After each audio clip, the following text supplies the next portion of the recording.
We stood in line at the Civil Affairs Bureau, my fiance and I, waiting to get our marriage license. Suddenly, a little boy came running over and wrapped his arms around my fiance's leg, shouting, "Daddy!" I was confused, thinking it was some kind of mistake. But then my fiance picked up the boy and looked at him with a gentle smile. "I just found out myself," he said to me. 5 years ago, when Hazel and I broke up, she was pregnant. Now she's back in the country as a single mom and people are talking. I need to do the right thing and give them both a proper family. I watched, stunned, as Hazel walked over. My fiancé held her hand, their fingers linked, and they looked so happy together. I kept my voice steady. "So, what does that mean for us?" My fiancé replied, "I have to marry Hazel now, but since we're already here, let's take a picture outside the office. You can post it online, to show off. We can get it done, and then you can go." "She's taking our picture now, say cheese." "Don't worry," my fiancé said, trying to comfort me. "You're the one I love. I just see her as family. I want to make things right for the child. He's never had a father, and it's a sad situation. Let's postpone our wedding for a while. When the child is older, I'll tell him the truth, and then we'll have a big wedding."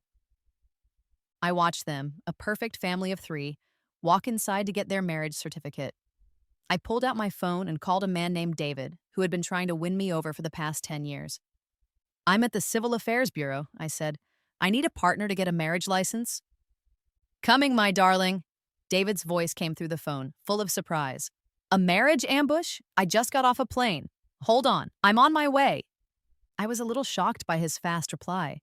"Okay, never mind, it's fine." "Wait, no, don't hang up," he said in a rush. "Let me hurry back before they close. If anyone changes their mind, they're a chicken." I hung up and sighed, deciding to find a place to sit down and think. Just then, I heard a voice call my name. "Ivy?" I looked up and saw my fiancé, Ethan. He, Hazel, and the boy had just walked out, holding their new marriage certificate. He was holding the boy with one arm and Hazel's hand with the other. He put the boy down and came over to me. "What are you still doing here?" he asked, sounding annoyed. I told him the truth. "I'm waiting for someone to get their marriage license." He got even angrier. "Why are you being so difficult? I already explained everything. I just found out about the boy. Everyone has a past." I nodded. I understand." Ethan grabbed my arm. "Then let's go home. Don't cause a scene in front of the boy." I pulled my arm away. "No, really, I'm waiting for someone to get married." Ethan's face grew dark. "I'm telling you one last time, Ivy. If you keep acting like this, I'll start to resent you." At that moment, Hazel came over looking nervous. "Ivy, are you mad because you didn't get your marriage license?" She held up her red marriage certificate and tried to give it to me. "How about this? You and Ethan can hold this one and take a picture. The cover looks the same. As long as no one opens it, no one will know whose names are inside." I didn't take the certificate, and it fell to the ground. Hazel immediately started to cry. She picked it up, looking heartbroken. "I'm sorry, maybe I shouldn't have come back with the child." Ethan glared at me. "Ivy, I didn't know you could be so petty. If you can't accept Hazel, then we have to break up." "Okay," I said. My calm response made him pause. Hazel nudged the little boy. "Tell her you're sorry," she whispered. But the boy yelled, "No, this mean lady is trying to steal my dad." He pushed me hard. "You can't take my dad away." People around us started staring and whispering. I heard someone say, "Look at that woman trying to steal someone's husband right here at the Civil Affairs Bureau." I looked at the boy and said, "Your dad and I have already broken up. You don't need to worry. I hope your parents have a long and happy life together." Ethan seemed pleased by what I said. "That's better," he told me. "You should always be this reasonable." He took the boy's hand, and they walked away. I watched them go, thinking to myself, it's not that I'm being reasonable, I meant every word. I found a nearby cafe to wait for David. While I was there, I saw a news story pop up on my phone. The headline read, "Breaking news. Eldest son of the Barrett Group leaves signing ceremony abroad." My heart jumped. The Barrett Group, the eldest son. Could it be David? I clicked the link, and a video started playing. In it, a tall, handsome man was talking on the phone as he walked away. It was definitely David. I could even faintly hear him say, "Whoever changes their mind is a chicken." The video then showed a reporter interviewing the other person at the ceremony. "Mr. Barrett left in the middle of this. Is that a sign of disrespect?" the reporter asked. The older man smiled and said, "I'd say love wins. I'm not offended at all. I admire his commitment. We'll wait for him to come back and finish the signing. Our deal is still on." I put my phone down, feeling a mix of emotions. David had loved me for 10 years, always putting me first. But my heart had been completely set on Ethan, and I never gave David a chance. Now, after everything that had happened with Ethan, I finally saw the truth. I understood what real love was and what a lie was. Thinking of this, I opened my emails and started reading the messages David had sent me over the years. They were all so heartfelt and loving. I used to find them annoying, but now I could feel the love in his words. They were real love letters. I felt a little bad for him, wondering how he could have been so patient all this time. I read every one of them, and before I knew it, it was evening. Suddenly, a bouquet of flowers appeared in front of me. I looked up and saw David standing there. "Darling, sorry I'm late," he said, smiling brightly. He noticed my quiet expression and asked, "Are you having second thoughts?" I smiled back at him. "Don't worry, I'm not a chicken." We walked into the Civil Affairs Bureau together and got our marriage certificate. I knew he had a group of people waiting for him to sign contracts, so I told him he should hurry back. David held me tight. "Wait for me to come back and we'll have a wedding," he said. "And remember, whoever changes their mind is a chicken." I watched him walk away and smiled. David, the head of the Barrett family, a powerful man in the business world, was so insecure about me. It was dark when I got home with my flowers. I was surprised to find Hazel and her son inside. Hazel was wearing my pajamas and sitting on the couch watching TV. The little boy, with his shoes still on, was jumping on the sofa I had specially chosen. The expensive couch was covered in his footprints, and I felt a surge of anger. Before I could say anything, Ethan walked out of the kitchen. "Why are you back?" he asked, frowning. I was so angry I couldn't speak for a moment. Then I said, "This is my house." The boy threw a toy at me. "This is my dad's house. This is our home. Get out." Hazel looked at me and said calmly, "Ivy, don't get upset. He's just a child." She walked over and took the flowers from my hands. "Are these for us? Thank you for your blessing." I was about to grab them back, but the little boy snatched them and threw them on the floor, stomping on them. "Stop trying to get on my mom's good side. We don't want your stinky flowers." My head started to ache from anger. "Pay for my flowers," I said. Ethan waved his hand dismissively. "Ivy, he's just a kid. Don't be so dramatic. Go to the kitchen and make dinner. Don't cause any more trouble for the boy." He handed me an apron. I couldn't believe it. I laughed. "Ethan, do you think I'm your servant? Why would I cook for you?" He frowned. "Ivy, can't you be a little more understanding? You've been making a big deal out of everything since we were at the Bureau. We were all so happy and getting along, and now you're causing problems.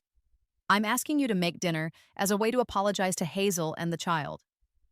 I looked him in the eyes. "Ethan, look at me and be honest. Do you really think I should be the one to apologize?" His eyes shifted for a moment, and then he sighed. "The boy is an innocent child, Ivy. You're an adult. It's not a big deal if you have to put up with some things for his sake. I'll make it up to you later." My heart went cold. Why am I not innocent? Just then, the boy came at me with a fork and stabbed my leg. Get out! Get out of my house!" I pushed him away and said firmly, "I bought this house. You're the ones who need to leave." The boy started crying and ran to Hazel. She hugged him and started to cry too.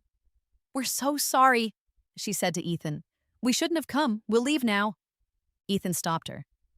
"It's getting dark, Hazel. Where will you go with the child? Ivy, can't you be more kind?" I nodded. "Fine. They can stay the night, but they have to be gone by morning or I'll call the police." Ethan frowned. "If you're going to kick them out, then I'll leave too." "Okay," I said with a shrug. I went to my bedroom to go to sleep, but I was disgusted to find that the sheets were a mess, and the quilt looked like someone had been using it. Even worse, there were women's underwear under my pillow. Hazel had been sleeping in my bed.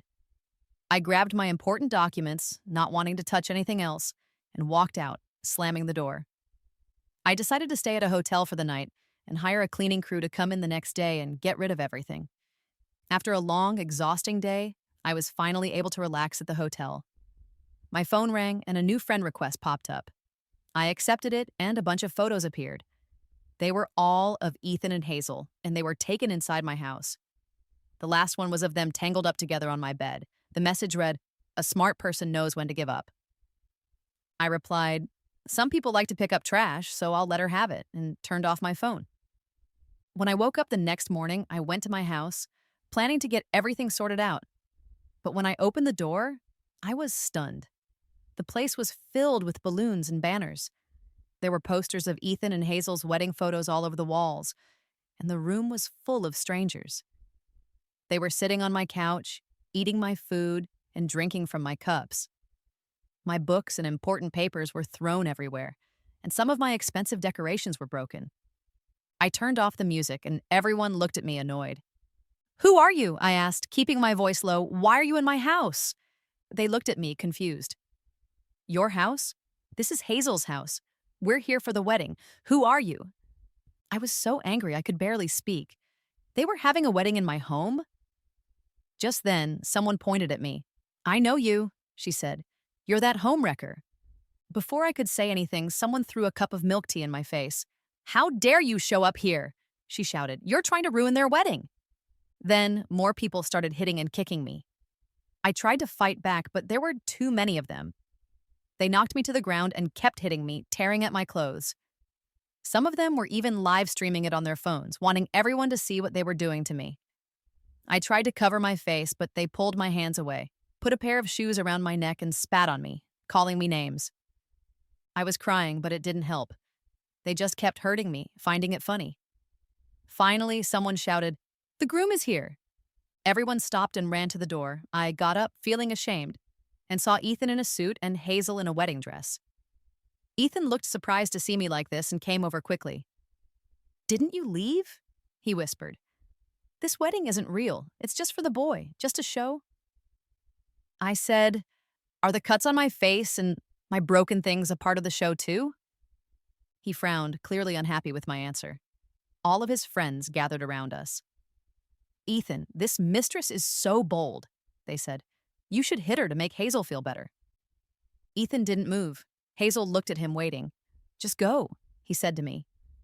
I stood my ground. "Why should I leave, and why am I the one who has to leave?" I turned to Hazel. "Tell me, am I the other woman?" Someone near me spat on the ground. "Ethan has a wife and child. Of course you're the other woman." Still, I asked Ethan again, my voice full of hurt. "Am I the other woman?" He whispered, "No." The crowd went wild, yelling at him, defending Hazel. Ethan turned to them. "You've all got it wrong," he said. "She and I are just friends. She's not the other woman. We're not close." I couldn't help but laugh at how unbelievable this was.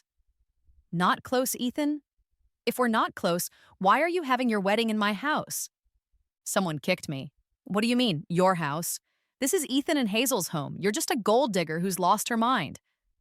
People kept insulting me. I pulled out my phone to call the police, but Ethan snatched it and hung up. "Ivy, can you just wait until after today? You can cause a scene all you want tomorrow," he said in a low voice. I was about to say something else when I heard a familiar voice next to me. "Ivy, listen to your auntie. It's not a good day to make trouble." I looked over and saw Ethan's mother. Before, she always held my hand and treated me so well. She had even told Ethan never to hurt me. But now she was here, at his wedding to Hazel. She dragged me into the bathroom and locked the door. "Ivy, don't worry," she said. "I'll make this right. He had the child before he met you, so it's not like he cheated. He can marry Hazel and then divorce her. That way, he'll be a divorced man with a child, which sounds better than a man with an illegitimate child, right?" I laughed, feeling so frustrated. "Auntie, who said I wanted to marry Ethan? I don't care who he marries. But this is my house, and I want him to leave. And he needs to pay for the damage he's caused." She looked at me, shocked. "Didn't you love Ethan so much? You used to be willing to do anything for him. One time, he wanted to break up with you, and you knelt outside my door for 3 hours. Now he's just giving Hazel a proper family. Why are you making such a big deal out of this? Her bringing up the past made me feel a mix of emotions. How foolish I was. I was from a wealthy family, but Ethan had me completely under his control, making my world revolve around him. He always put me down and threatened to leave, and the more he did, the more I feared losing him. Maybe that's why he felt he could marry Hazel so openly. He thought I was completely tamed. I had never been in love before and thought that loving someone meant making them happy. I never realized that I should have been making myself happy first. Thinking of all this, I smiled at Ethan's mother. Auntie, that was then, and this is now. If I don't get a proper answer today, I'm calling the police. I opened the door and walked out. Ethan's mother followed me, her voice full of anger. Ivy, you'd better think about this. Everyone saw you as a mistress today. Whether it's true or not, your reputation is ruined. When you come crawling back to Ethan, my family might not even want you. I was so angry. Don't you worry about me. I'm already married. I picked up my phone to call the police, but Ethan grabbed my arm. Ivy, you're really going to ruin my wedding, aren't you? Fine. I'm not going to protect you anymore. He shoved me to the ground. Take her to the guest room and keep her there so she doesn't bother us. 7 or 8 men came at me, grabbing me and dragging me toward a room. Before we even got inside, they started touching me. I struggled, but I couldn't get away. I knew what was going to happen next. Just then, the front door burst open. A man's voice yelled, "How dare you touch my wife?" Tears streamed down my face. It was David. David had martial arts training and brought a dozen bodyguards with him. As soon as they came in, they took control. Ethan and Hazel's friends started shouting, but anyone who tried to fight back was quickly knocked down. David came over to me and picked me up. He was so upset he almost started to cry. "It's my fault," he whispered in my ear. "I'm sorry I wasn't here." I buried my face in his chest, my nose stinging with emotion. "How did you find me?" I choked out. "I saw someone live streaming it," he said. "I used all my connections to find this house as fast as I could. Don't worry, darling. With your husband here, no one will ever hurt you again." At that moment, Ethan walked over. He looked angry. "Who are you? Ivy is my fiancée. Don't touch her." David looked at Ethan with no respect. You think you're good enough for Ivy? I've put up with you for too long. I know everything you've done. Today, I'm going to teach you a lesson for my wife." He punched Ethan in the face so hard that Ethan fell to the ground and stayed there. Half of his face was already swollen when he finally spoke. "Ivy, who is this guy? Are you really married?" There was a hint of panic in his voice. I didn't answer him. I grabbed a camera from the corner of the room and handed it to David. "Call the police for me. There's footage on here of them hurting me and breaking my things." David nodded. After calling the police, he looked at his watch. "We have half an hour until they get here," he told his bodyguards. "Let's teach them a lesson." The bodyguards started to beat up Ethan and his friends. Ethan was thrown into a corner, getting hit again and again. Hazel's makeup was smeared and her wedding dress was torn. Her son was crying and shouting at us until a bodyguard picked him up and locked him in the bathroom. 30 minutes later, the police arrived. I gave them the video footage. Not counting my injuries, the broken items in the room were worth over $30 million. Hazel's friends all looked terrified. "Are you trying to trick us?" they shouted. I showed the police my receipts from the auctions. "If you don't believe me, you can have them appraised." The police watched the video and saw that almost everyone had taken part in breaking my things. When the costs were divided, each person owed millions. They were all scared. Many of them looked at Ethan. "Ethan, we only came to your wedding," they said. "We hit her because we were standing up for your wife." Ethan just kept his head down and didn't say anything. Someone else spoke up without any shame. "Ethan, you should pay for this. You're the CEO of a big company. A few million is nothing to you." Ethan hadn't even said a word when his mother suddenly started yelling. "Why should my Ethan pay? We don't have any money. That company isn't even his. It belongs to the Ivy family." She suddenly stopped, a look of horror on her face as she realized what she had said. She looked at me, her eyes pleading. "Ivy, I'm so sorry for what happened today. I'll make sure Ethan apologizes to you. We'll cancel his engagement to Hazel, and he'll marry you today. Please, for me, let this go." I couldn't help but laugh. Auntie, is your face worth $30 million? Ethan's mother froze. She wanted to get angry, but she knew she couldn't. She knew I wasn't the same person she used to be and that she couldn't control me anymore. Just then, I heard a man's voice. Ethan, you told me the company was yours. It was Hazel, her voice full of rage. She lunged at Ethan and started choking him. You lied to me. You told me you were successful and rich, and that you could give me and our child a good life. You tricked me into marrying you. I was about to marry a rich man, but I came back for you, and now I've lost everything. It seemed like Hazel had completely lost her mind. Ethan pushed her away and got up. Didn't you always say you didn't care about money? He said, looking disappointed. Didn't you just want to give the boy a family? The police couldn't take any more of this drama. They arrested everyone involved and told them that if they couldn't pay for the damage, they were going to jail. Ethan and his friends were taken away. David then carried me to the car and took me to the hospital. My injuries were just minor cuts and bruises, and I would be fine in a few days. My parents came to the hospital, and they were so angry when they heard what happened. My dad immediately said that he was going to fire Ethan from our family business and look at his bank accounts to see if he had stolen any money. If he had, he would make sure Ethan went to prison. David said to my dad, "Don't worry, Uncle. I've already made sure he won't be able to get another job. He'll be lucky if he can even get a job as a beggar." My parents looked at David with a lot of love. "We always liked you best," they said with a sigh. "It's a shame Ivy didn't see what was right in front of her. At least you two are together now." David smiled. "It's my fault," he said. "I wasn't good enough for her at first." My mom raised an eyebrow. "Not good enough?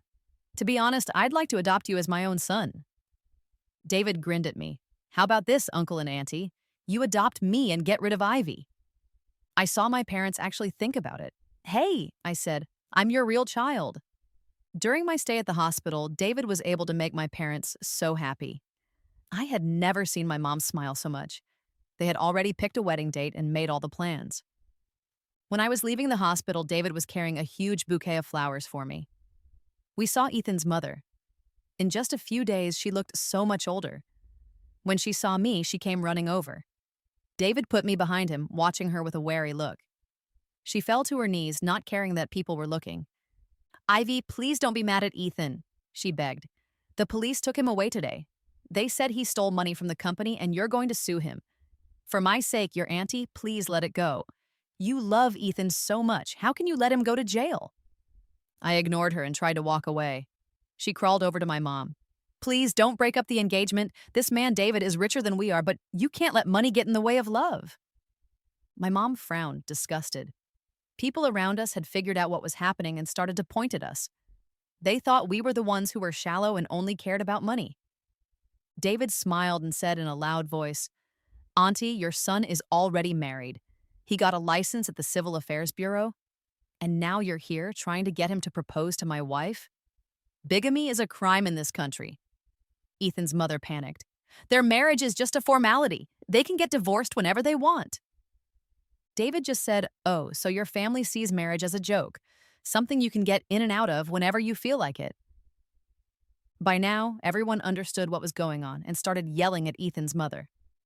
"She's a bad person," they said. "Who would get married and then still try to get a different person to marry their son? We should film this and put it online for everyone to see." Ethan's mother covered her face and ran away. I was too happy about my upcoming wedding to care about such a small thing. The day of our wedding came quickly. David gave me a beautiful traditional Chinese wedding. Everything was so serious and meaningful, as if the whole world was watching us.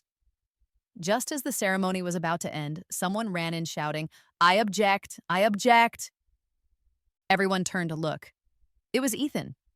He looked like he had just gotten out of jail, with a short haircut and a huge bouquet of flowers. He stumbled toward me, and David's bodyguard stopped him. He fell to his knees, holding the flowers, and said in a heartfelt voice, "Ivy, I just got out and heard you were getting married. Please give me another chance. Let me try to win you back." I was speechless. David whispered to me, "You really used to date such an embarrassing man." My face turned red.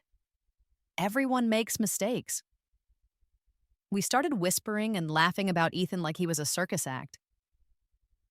A flash of anger crossed Ethan's face, but it quickly went away. He threw the flowers on the ground and started hitting himself, shouting, "Ivy, I'm sorry. I hurt you so much.